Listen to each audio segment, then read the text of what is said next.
Et allez, ça continue. J'ai des connexions de malade aujourd'hui, donc j'en profite, j'enregistre les informations. Et le sujet, du coup, c'est c'est quoi le game? Comment ça marche? Comment ça marche, le game? M'aurait-on menti? Donc je suis née dans une famille, jusque-là tout va bien. Et donc je suis née dans un corps. Et puis j'ai appris, car j'ai un outil fabuleux dans la matière, c'est mon cerveau. Le cerveau, c'est un outil fabuleux qu'on ne connaît absolument pas. Et le cerveau, en fait, est très modelable. C'est le but, en fait. C'est le but. Pour pouvoir vivre l'expérience terrestre, on a un cerveau, et c'est grâce à ce cerveau qu'on peut structurer l'ego. Et c'est quoi l'ego? L'ego, c'est ce qu'on a appris. Donc, si je suis né en France, je vais apprendre les codes de la France. Si je suis né dans un autre pays, je vais apprendre les codes de l'autre pays. Et pas que, donc du coup, parce que je nais en France, donc j'apprends les codes de la France, j'apprends les codes de ma famille, et les premières choses que l'on m'apprend, c'est que j'existe. Et qu'il y a une séparation entre ma mère et moi. Une séparation où elle me dit ça c'est toi, ça c'est moi. Et lorsqu'elle me montre dans le miroir, elle me dit regarde, ça c'est toi. Et déjà là, donc, l'outil d'apprentissage qui est le mental enregistre, trie, classe les informations pour pouvoir jouer au game dans la matière. Et dans la matière, les règles du jeu, c'est il y a d'autres humains qui ne sont pas moi, qui sont séparés de moi. Il y a un espace-temps. Qu'est-ce qu'on apprend d'autre? On apprend donc les mots pour pouvoir communiquer. Ça peut être utilisé comme des symboles, finalement. Les mots veulent dire quelque chose. Ça pourrait être aussi représenté par des symboles. Donc on va nourrir ce mental, et c'est ce mental-là qui va créer la personnalité, qui je crois être, de par les expériences que j'ai vécues. Jusque-là, ça va.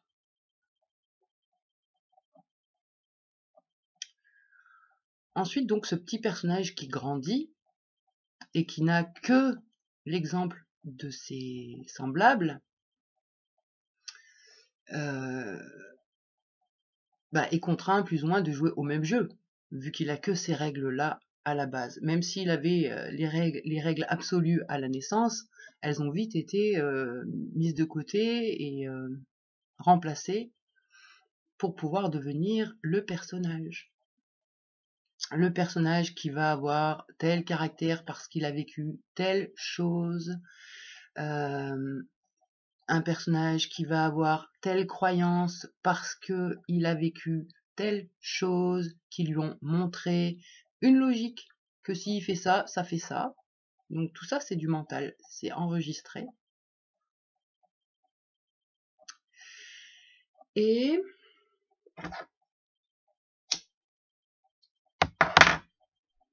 de là, on va donc comprendre qu'il y a une hiérarchie entre les humains. Et il y a 3 positions: victime, bourreau, sauveur. Et de toute manière, on ne peut pas choisir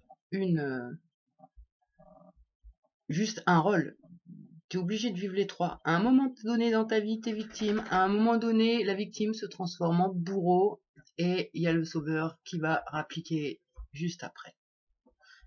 Et donc, on apprend à fonctionner comme ça dans le triangle. On apprend à fonctionner que c'est la faute de l'autre, parce qu'on se rend bien compte que on a une impuissance à l'intérieur de soi, un genre d'impuissance.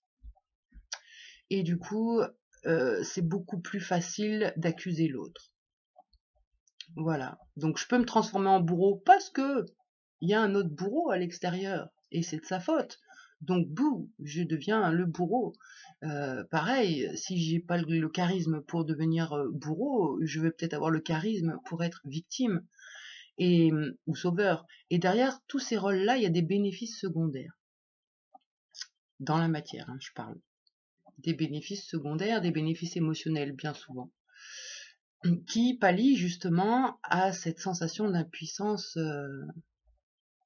qu'on ressent très fort et qui est inconsciente, enfin, qui est pas palpable, et on a cette charge sur les épaules d'avoir des choses à faire et on sait même pas comment on va arriver à les faire, et on se fait croire hein, qu'on y arrive et que c'est soi qui faisons, enfin je me fais croire que c'est moi qui fais, alors qu'en fait qu'est-ce qui m'agit? Bah, les pensées. Et elles viennent d'où les pensées? Du mental. Le mental, c'est quoi? C'est comme une bibliothèque où a été enregistré tous les événements de ma vie. Donc en fait, la pensée est toujours périmée et erronée. Donc, je viens de m'égarer, dommage. Ça va trop vite, arrêtez, ça va trop vite. Moi, je peux pas parler à cette vitesse. Ah, c'est déjà la fin, déjà la fin de la vidéo. Aïe, aïe, aïe. Donc, je suis née dans un corps avec un cerveau qui a appris des choses et qui a donc structuré la personnalité, le personnage que je crois être. Et ce personnage, il a des croyances. Et purée, qu'est-ce qu'il est fort ce personnage, parce que franchement, il a toujours raison. Il a toujours raison. Genre, ah mais je le savais lui, je savais qu'il allait m'en faire une. Regarde, ça n'a pas loupé, il m'en a fait une. Regarde, de toute façon, je sais bien que je peux avoir confiance en personne. Ben la preuve, regarde, voilà. Donc c'est très drôle de voir à quel point tout se matérialise. Mais comme on ne le sait pas, on n'est pas du tout vigilant de ce qui se passe dans notre esprit. Tout est fait sur l'extérieur pour nous distraire, en fait, pour pas qu'on aille dans soi, mais pour qu'on aille chercher le bonheur à l'extérieur. Ça aussi, ça a été appris dans l'enfance. C'est des conditionnements. Et donc le petit personnage qui a des croyances, lui, il n'est pas au courant que son seul et unique pouvoir, son seul et unique libre arbitre, bah c'est d'avoir le choix de croire ou non ce qu'il a dans ce mental, en fait. Et ça se matérialise même quand on n'est pas au courant. Et ça se matérialise même quand on est au courant. C'est-à-dire que moi, je suis encore victime de mes conditionnements. C'est-à-dire qu'à l'intérieur de moi, je vais prendre un exemple, tiens, super concret pour ma petite histoire. Donc moi, à l'intérieur de moi, il y a une personnalité que j'appelle la petite peste. Elle porte bien son nom, elle est odieuse. Elle est d'un cynisme, mais d'un cynisme. Elle me fait beaucoup rire, hélas. Enfin bon, ça me fait rire, voilà, le cynisme, c'est sa façon d'être qui me fait rire. Mais elle m'attire des ennuis. Donc, je vais essayer de me placer comme si j'étais la petite peste, parce que quand je suis la petite peste, je suis la petite peste. C'est pas un autre niveau de conscience qui est là.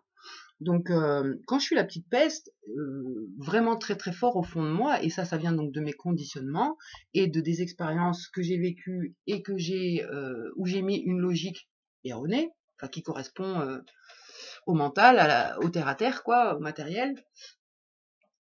Et donc quand je suis la petite peste, mais je pars du principe que j'ai toujours été seule dans la vie, que je peux compter sur personne, et que toutes les personnes qui font style d'être gentilles, c'est parce qu'elles vont m'en faire une derrière. Donc ça, c'est quelque chose qui a été beaucoup travaillé, mais qui l'est encore, qui est encore actif. Et donc, faut pas que je m'égare là, parce que je vois bien que ça veut pas me laisser dire les choses. L'ego tout de suite là, l'ego il dit non, tais-toi, ferme-la, un peu de fierté quand même. Et ben non, justement, se foutre à poil c'est bien. Donc, je suis la petite peste, on va dire, avec des pensées comme ça. Et l'extérieur va me montrer que j'ai raison dans ce que je pense. Donc, l'extérieur va me montrer quoi? Des gens que je peux pas compter sur eux. La petite peste, elle pense que beaucoup de gens sont débiles. Ah ben, y a pas de problème, je vais les voir, les débiles. Et je vais vivre aussi les schémas qu'elle croit, qu'elle a validés. Genre, je peux compter sur personne ou je peux pas faire confiance. Et donc voilà, moi la petite peste m'ennuie beaucoup parce qu'elle m'empêche d'avoir des relations d'amitié et encore pas vraiment parce que quelque part ça m'enseigne aussi et ça m'initie à, à sortir du conditionnement de qu'est-ce que c'est l'amitié, qu'est-ce que c'est une relation. Donc là c'est encore plus complexe. Mais pour la petite histoire, donc avec Nathalie, en l'espace de 6 mois, eh ben je l'ai envoyé chier 2 fois. C'est-à-dire ma croyance que l'autre se fout de ma gueule, ben forcément se matérialise. Et le hasard fait que, ben, il y a ce doute qui s'active, mais je le vois pas forcément. Je le sens peut-être un petit peu, mais je prête pas vraiment gaffe. Et puis je vois les choses arriver. Et les choses arrivent, et puis ben, donc je pense que je peux pas compter sur l'autre et que l'autre se fout de ma gueule. Et qu'est-ce que je vois? Ben je vois mon ami Nat qui se fout de ma gueule. Mais clairement, qui ne lit pas mes messages, qui ne répond pas à mes questions, qui me zappe complet, mais par contre, qui continue à bien me déverser ce qu'elle a besoin de me dire. Et du coup, ça, la petite peste, elle se dit, ouais, ben voilà, voilà. Même schéma, j'avais bien raison. Allez, pst, dégage. Et ça 2 fois. 2 fois.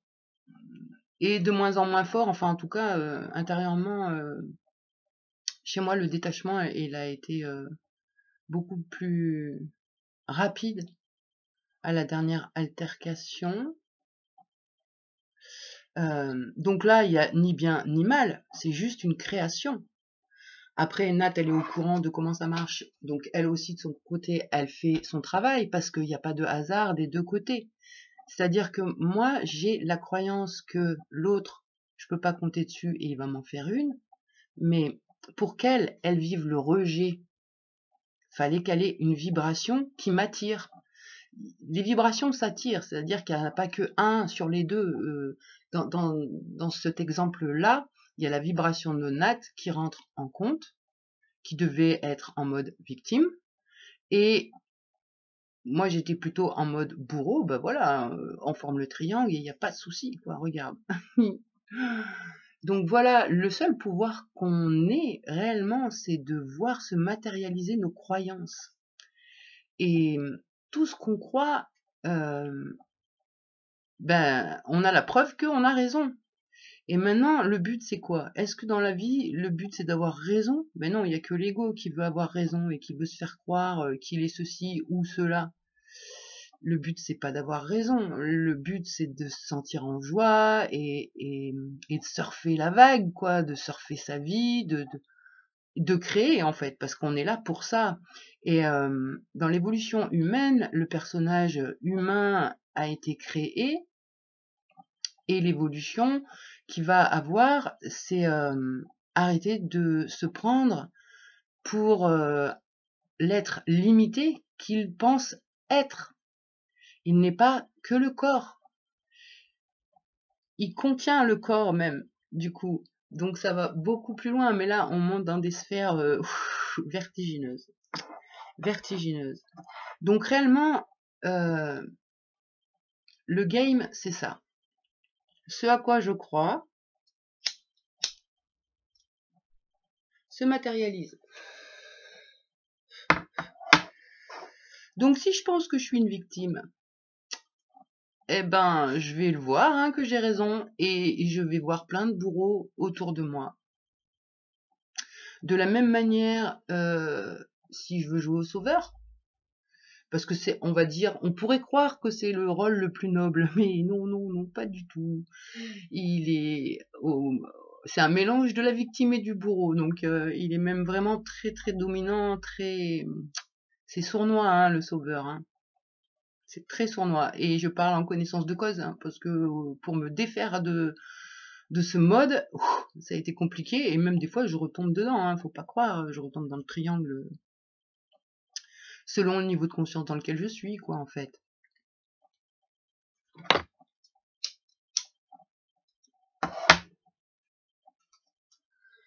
Donc, deux forces qui s'attirent et qui créent une situation.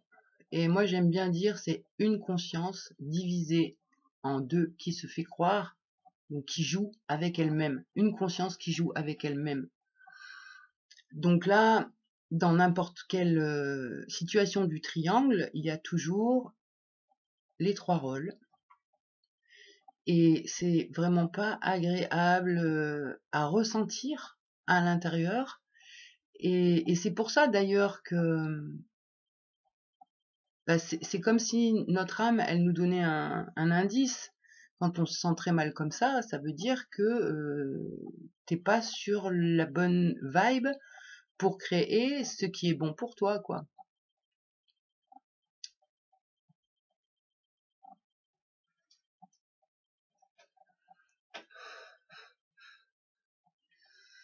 Donc en fait, tout ce que l'esprit peut croire,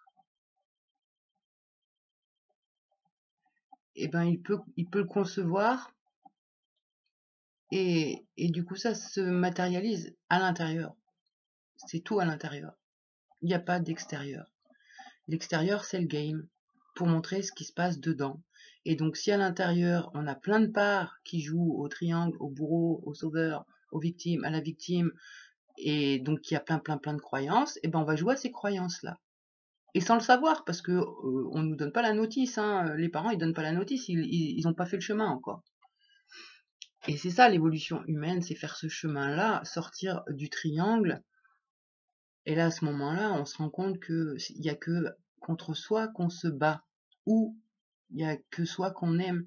Et ça, l'ego, il aime pas, en fait, comprendre tout ça. Il met des bâtons dans les roues, parce que sinon le game il est faussé. Du moment où on se rappelle un petit peu d'où on vient et qui on est, et ben l'ego, il a beaucoup moins de pouvoir.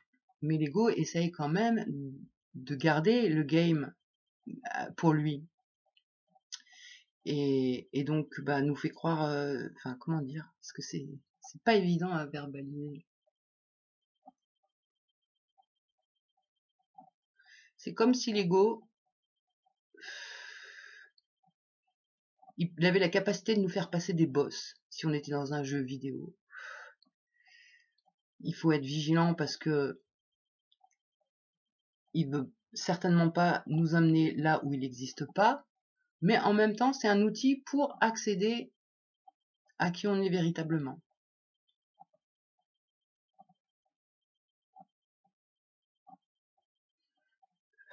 Donc l'ego, c'est tous les conditionnements qui se matérialisent et donc qui nous limitent. Et si dans notre esprit, on était capable de croire à la magie, etc., on la verrait apparaître également.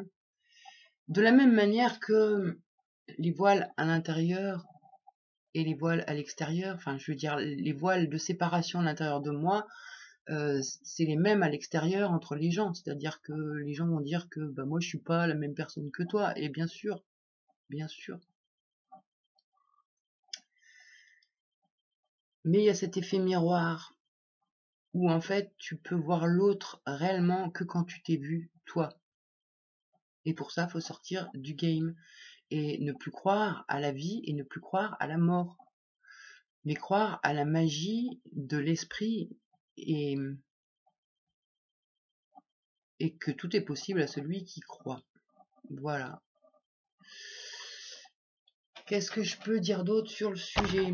Je sens bien que il y a tellement de choses à dire, ça va trop vite dans ma tête. Et j'ai déjà 10 idées qui sont passées que j'ai pas eu le temps de finir d'en verbaliser une.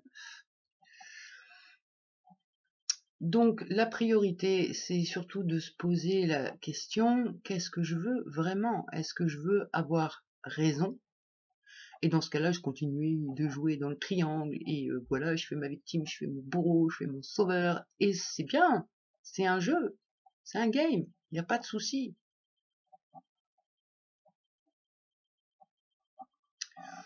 Ou alors, j'essaye vraiment de connecter à cette éternité que je sens en moi, et que j'ai pu même bien goûter à plusieurs reprises, cette foi, cet amour inconditionnel où tout est possible, qui dit oui, et qui est éternel, qui est d'une sensation merveilleuse, hein. Enfin voilà, moi c'est la sensation que je veux goûter à chaque instant. Et cette sensation-là, elle est accessible que quand on sort du triangle. Et quand on se remet, donc, qu'on remet sa foi à ce truc qui nous dépasse, qui est ce qu'on est, hein, c'est pas autre chose, mais à un autre niveau, on va dire. Et si je prends la métaphore du jeu vidéo, et ben voilà quoi, c'est comme si l'âme elle était sur le canapé avec la manette, et que dans la télé il y a le personnage, et le personnage, et ben c'est moi dans la matière. Et vu sous cet angle, et ben la manette c'est les croyances. Qu'est-ce que tu as envie d'expérimenter comme croyance? Donc on va faire l'expérience du bien, du mal, du froid, du chaud, pour justement essayer de trouver un équilibre entre les deux. Il n'y a ni bien ni mal. On peut pas dire que le froid c'est bien ou c'est mal, ou que le chaud c'est froid, que le chaud c'est bien ou c'est mal. C'est après à soi de trouver le juste milieu pour être confortable entre ces deux choses. Donc la foi c'est la meilleure chose. La foi c'est l'amour, et la foi c'est au-delà de la peur. Ça n'empêche pas que la peur peut rattraper, et tout est parfait. Et je crois qu'en s'abandonnant à la foi, on peut voir émerger sur l'extérieur cette foi qu'on ressent dedans. Et donc, si l'intérieur c'est le reflet de l'extérieur, si je fais moi un état des lieux de ce que je vois sur mon extérieur, moi qui habite en France, et ben je vois l'État qui est très très très autoritaire, je vois une population divisée, etc. Après, à l'intérieur de moi, eh ben, j'ai vu plein de personnalités. Et en plus, j'étais même pas au courant à un moment donné de ma vie que j'avais plusieurs personnalités. Et au fil du temps et du travail fait, j'ai pu me rendre compte de mes autres personnalités. Donc, il y a des voiles qui se sont levés dedans. Donc, des parts, des personnalités qui se sont rapprochées, solidarisées, qui ont collaboré. Et donc, qu'est-ce que je vois sur mon extérieur? Eh ben, je vois, malgré toutes les lois contraignantes, je vois des humains qui essayent vraiment de s'entraider, de collaborer, de se soutenir.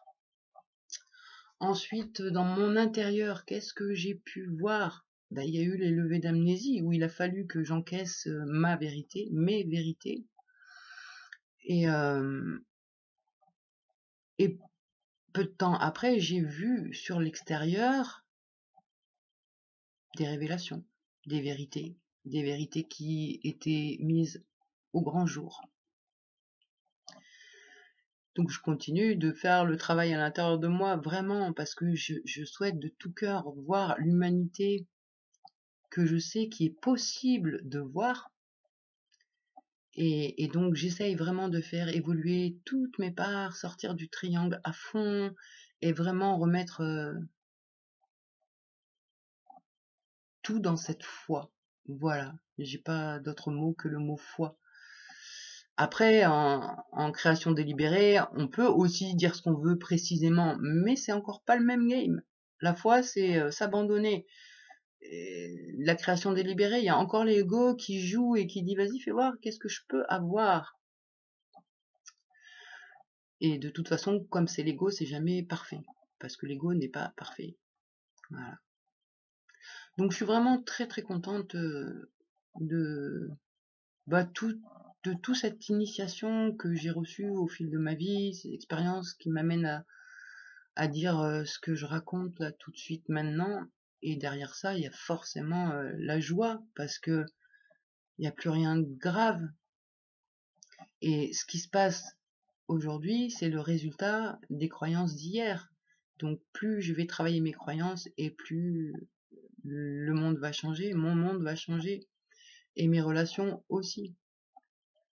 Voilà pour cette vidéo et bon courage à tous ceux qui vont m'écouter. Allez, bonne soirée tout le monde. Bye.